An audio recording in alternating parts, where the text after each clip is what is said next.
नमस्कार, मी ॲडव्होकेट अनिकेत श्रीधर मोरे. स्वागत आहे आपल्या सर्वांचं अपना कानून या यूट्यूब चॅनलवर. या चॅनलवर आपल्या सर्वांना कायदेविषयक माहिती मिळावी या उद्देशाने हा यूट्यूब चॅनल बनवण्यात आलेला आहे.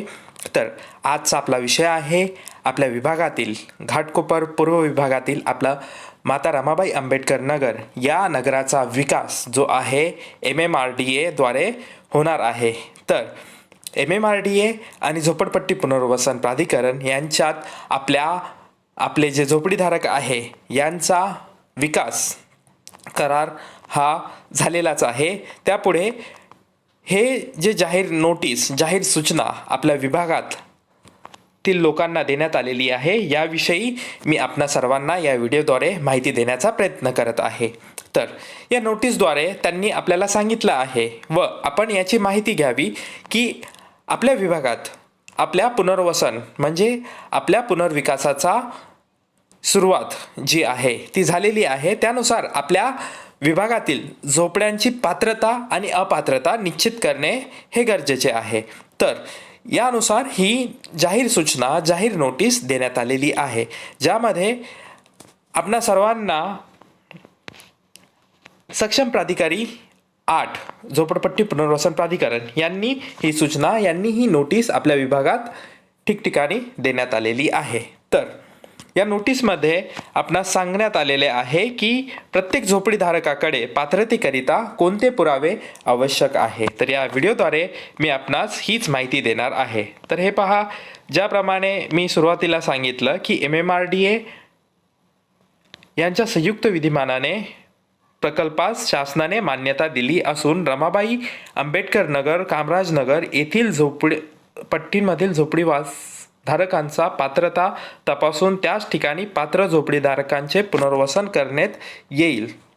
यासाठी आपल्या झोपडपट्टी समूहामध्ये झोपडीधारकांचे पात्रतेबाबत दुसऱ्या टप्प्यात मौजे घाटकोपर येथील हे पहा आपला जो GIS सर्वे झालेला आहे. तर आपल्या रमाबाई नगर आणि कामराज नगर या परिसरातील जे N21 परिसरातील जे झोपडीधारक आहेत, तर यामध्ये आपल्या विभागात जे SRAद्वारे सर्वे करण्यात येणारे अधिकारी आहेत त्यांना सहकार्यासंदर्भात हे नोटीस देण्यात आलेले आहे. तर यामध्ये आपण पाहावे की पात्रतेकरिता कोणत्या कागदपत्रांची आवश्यकता आहे. हे पहा, हा सर्वे आपल्या सर्वांसाठी महत्त्वपूर्ण आहे, कारण आज ही पात्रता SRAद्वारे म्हणजे झोपडपट्टी पुनर्वसन प्राधिकरणाद्वारे निश्चित करण्यात येईल आणि याच्याच आधारे आपल्या सर्व पात्र झोपडीधारकांना MMRDAद्वारे विकसित करणाऱ्या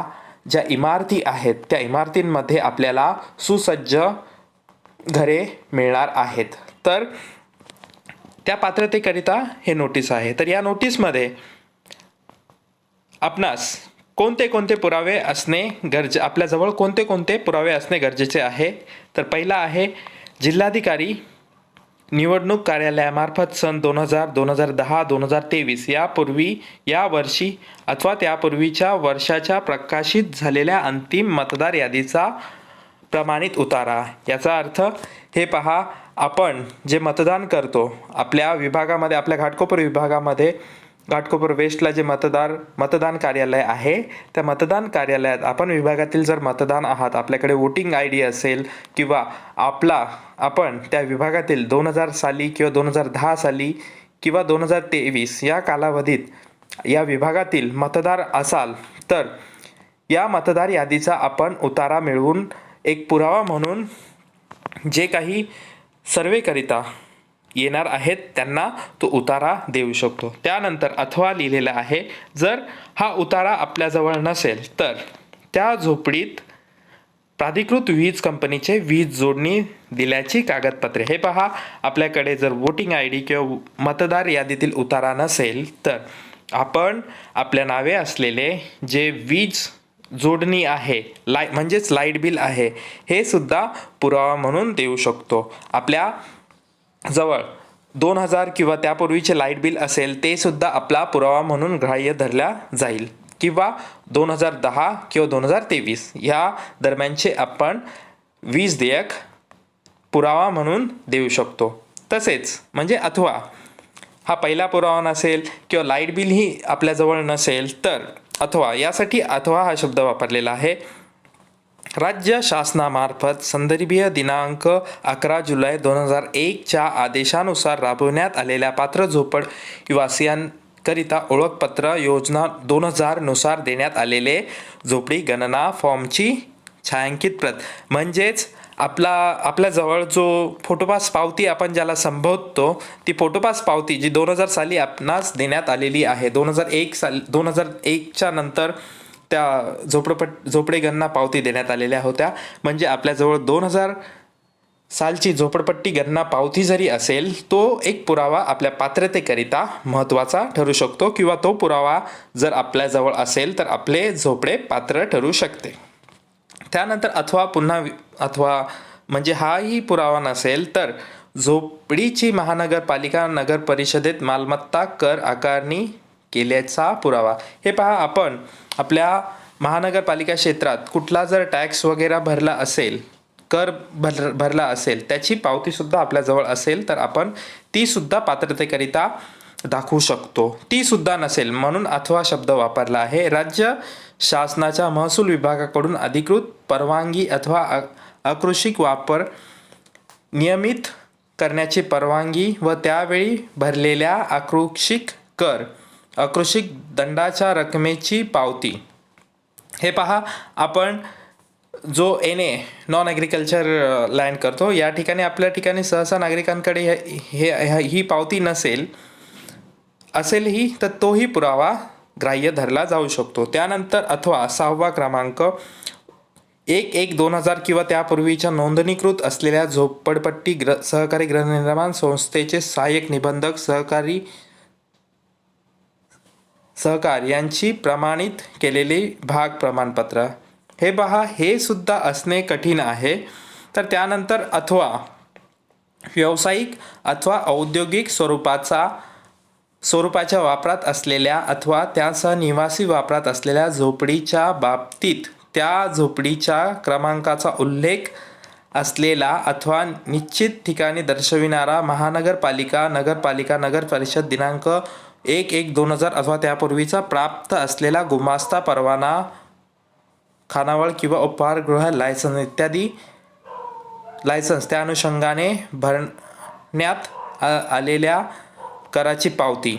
हे पहा, हे जे आहे ते कमर्शियल म्हणजेच औद्योगिक वापरासाठी किंवा जे कमर्शियल आपण बोलतो, व्यावसायिक जे बोलतो, त्याकरिता जर आपल्याला ह्या योजनेतून गाळा मिळवायचा असेल तर आपल्याकडे 1/1/2000 पूर्वीचे कागदपत्र म्हणजेच महानगरपालिकेने देण्यात आलेला गुमास्ता, उपहारगृह लायसन्स इत्यादी आपल्याजवळ असणे गरजेचे आहे.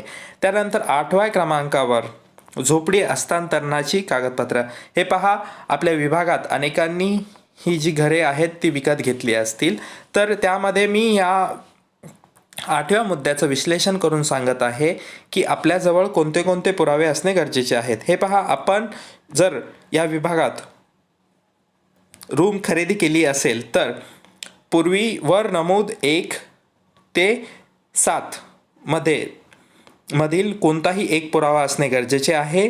त्यानंतर आपल्याजवळ जो खरेदी विक्री व्यवहाराचे कागदपत्र आहेत, पहिला ओनर असेल, दुसरा ओनर आहेत, त्या सर्व कागदपत्रांच्या प्रती आपल्याजवळ असणे आवश्यक आहे. आणि आपण आपल्या नावावर जे वीज देयक आहे ते असणेही गरजेचे आहे. तर झोपडी हस्तांतराची कागदपत्रे, मतदान कार्ड, आधार कार्ड, शिधापत्रिका व इतर कागदपत्रे तसेच चालू वर्षाचे वीज बिल अथवा मतदार यादीतील नावाबाबत प्रमाणित प्रत तसेच शासन निर्णय दिनांक 16 मे 2018 तरतुदीनुसार आवश्यक कागदपत्रे पात्रतेसाठी सादर करावे. तर हे सर्व कागदपत्रे आपण जे अधिकारी आपल्या घराजवळ येतील त्यांना सादर करणे अनिवार्य आहे. कारण जर आपण हे कागदपत्र दिले नाही तर सक्षम प्राधिकारी 8 यांच्याद्वारे जे पात्रता अपात्रता निश्चित करण्यात येत आहे त्यामध्ये आपणास जर एकदा आपण पुरावे सादर नाही केले किंवा पुराव्यांमध्ये त्रुटी असल्या तर आपणास पात्रतेविषयी समस्यांना सामोरे जावे लागेल. तर आपणास भविष्यात त्रास होऊ नये म्हणून आजच आपण या सर्व कागदपत्रांची योग्य प्रती जुळवणे व शासनातील सक्षम प्राधिकारी झोपडपट्टी पुनर्वसन प्राधिकरण हे जे अधिकारी आपल्या विभागात येत आहेत त्यांना सहकार्य करून आपण त्यांना जे पुरावे देणे हे आपल्याला समस्यांना न सामोरे जाण्याकरिता देणे भागच आहे. तर यामध्ये आपणास कुठल्याही प्रकारच्या समस्या असतील तर आपण कमेंट करू शकता. तसेच मुंबईतील जे इतर झोपडीधारक आहेत त्यांनासुद्धा या 1 ते 8 ज्या पात्रतेच्या निकषाकरिता असणारे कागदपत्रे आवश्यक आहेत ते लागू आहेत. म्हणजे संपूर्ण झोपडपट्टी पुनर्वसन योजनेमध्ये कुठल्या कुठल्या कागदपत्रांची आवश्यकता असते ते 1 ते 8 या रकान्यांमध्ये जे दर्शवले आहे ते आहे. तर याविषयी अधिक माहितीकरिता आपण कमेंट्स करू शकता. धन्यवाद.